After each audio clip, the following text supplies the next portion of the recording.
రాష్ట్ర వ్యాప్తంగా కాంగ్రెస్ పార్టీ ఆధ్వర్యంలో జై బాపు, జై భీమ్, జై సంవిధాన్ కార్యక్రమాలు ఊపందుకున్నాయి. అఖిల భారత కాంగ్రెస్ దేశవ్యాప్తంగా ప్రత్యేకించి ఈ కార్యక్రమానికి పిలుపునిచ్చింది. ఇందుకోసం గ్రామాన పార్టీ పటిష్టతకు ప్రత్యేక కార్యాచరణ రూపొందించారు. రాజ్యాంగ పరిరక్షణ లక్ష్యంగా పాదయాత్రలు చేపట్టాలని నిర్ణయించారు. టీపీసీసీ ఆఫీస్ నుంచి ప్రతి మండలానికి మోడల్ కిట్ అందజేశారు.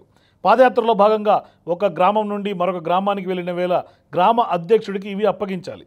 మండలంలోని అన్ని గ్రామాలలో ఈ పాదయాత్ర పూర్తయ్యే వరకు దీనిని కొనసాగించాలి. ముఖ్యంగా ఉదయం 2 గ్రామాలు, సాయంత్రం 2 గ్రామాలలో పాదయాత్ర చేపట్టాలి. అన్ని గ్రామాల ముగింపులో మండల ప్రధాన కార్యాలయం, మండలంలోని ఒక ప్రధాన గ్రామంలో మండల ముగింపు సమావేశాన్ని ప్లాన్ చేసుకోవాలని నిర్ణయించారు.